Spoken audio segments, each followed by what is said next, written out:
Hello, everyone. So, hey, check it out. Joe Biden is going to join up the crusade, the dog culture critic crusade. He's going to help us. So, what's up, Joe? What can you do? Or any violence ever, period. I'm going to keep speaking out to protect our kids from gun violence. Violence, okay? Our planet from climate crisis. Oh, climate crisis and violence. So, violence and the climate crisis.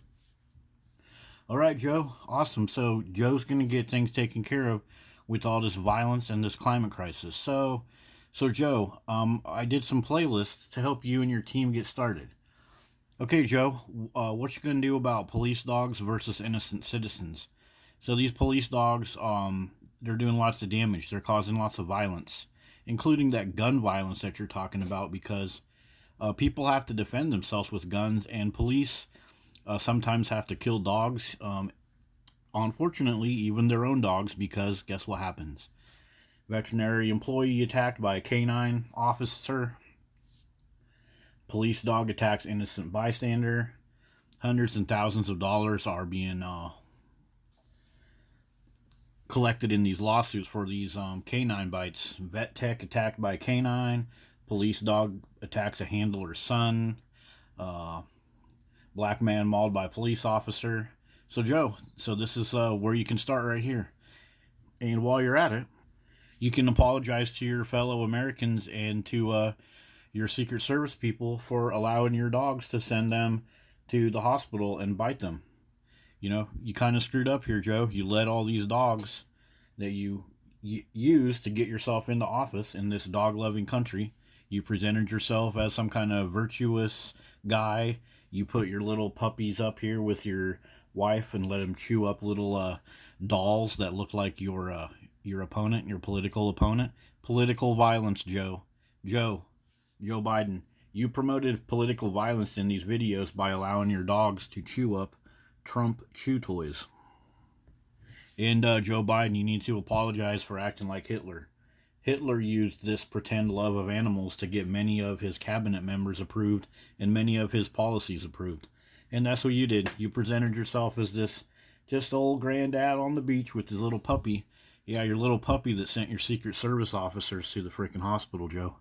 But hey, it's all right, Joe. You're gonna fix this for us now, right? That's awesome. So, Joe, your lawmakers that work with you up there in D.C., they're gonna be happy too, cause check out this violence up there in D.C., up there where you guys work. Pit bulls, pit bulls tearing people up, leaving people dead and injured and worse. So yeah, that's gonna be good, Joe. It's gonna help out your fellow lawmakers up there in D.C., helping out with all this dog violence. Oh, hey, Joe, here's some more violence you can help us out with.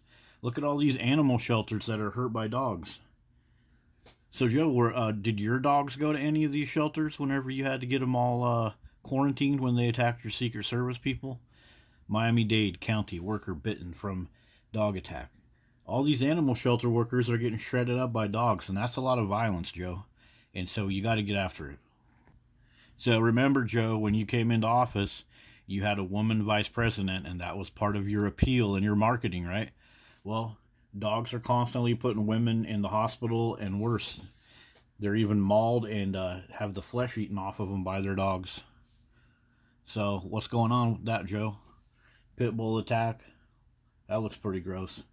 All of these women, mothers, daughters, women. A 93-year-old woman is killed by dogs. No charges. The DA didn't charge the person that did that. Canadian woman mauled to death by dogs. You know, you're sitting up there in the Oval Office in White House letting your dogs bite Secret Service people. You're creating a image that is not good. People see these dogs kill other people and bite other people, but our president allows dogs to bite his own Secret Service. You got to start leading by example there, Joe. Now, Joe, you and your team are trying to get black people's votes, right? Well, what are you going to do about all these dogs that seem to target black people? Galveston man attacked by police canine. Dogs attack a child. These are all black people. A man has to defend another person with a baseball bat. Black guards attacked by pit bulls. Black people are constantly getting attacked by these dogs. And if you look at the dog marketing, they actually market dog ownership to black people. Yet they kill fathers, mothers, UPS workers, all of them. So, Joe, it's time to live up to your promise and start protecting these black people from dogs. So, Joe, you were talking about that climate crisis deal, the environment. Well, you see, dogs attack these kids like this, and guess what happens? They go to the hospital, and there's a lot of medical waste that gets thrown in the garbage when they have to stitch these poor kids back together and pump them full of drugs. And so that's a good place to start. If you can kind of like get two birds with one stone here, so to speak. Once you start ending all of these dog attacks, getting some of these dogs out of our society, we're going to have a whole lot less medical waste piling up into landfills because these children won't have to be in the hospital. You know, for example, there, Joe, look at these kids. They're in the hospital. It's lots of medical waste goes into doing this. Look at this poor kid right here, Joe. I'm not going to click on that. You probably don't want to look at it, but it's terribly nasty. Lots of medical equipment that gets thrown away and thrown into the garbage. So now you can start doing your environment and your global climate crisis repair by starting with dogs. And another thing that you talk about, Joe, I'm sorry I'm getting off topic. Hopefully you can, keep up there, bud. But you're talking about prices for medical stuff, for diabetes medication and stuff like that. What do you think the cost of these dog bite repairs are? They're hundreds and thousands of dollars of surgery and other stuff. So, Joe, you said the climate crisis. You said that's an existential crisis. Well, dogs, they eat all of this meat, these farmed animals, and that's one of the biggest causes of global deforestation. These dogs sit here and eat all this meat, raw chicken diet, all kinds of fancy foods and stuff, just like you feed your German Shepherds there, Joe. And these dogs just shit and piss everywhere, and a big part of the meat production, the farmed chicken, the farmed cows, a big part of that goes into feeding all of these dogs, while your fellow American children, veterans, homeless people go hungry. So a good place to start with this saving the environment and lowering these carbon emissions is to start educating people about the insane, ridiculous carbon footprint of their dog and the amount of pollution that goes into maintaining these dogs. All of the hair, all of the cleaning products they need, the Lysol, the Pine Sol, the home repairs when these dogs chew stuff up. And when these dogs die, they have to get cremated, and cremation is a huge environmental pollutant. I even got you a little playlist to check out there, Joe. Check this out. I'm going to call this playlist Dog Excrement is a Toxic Risk to the Natural World.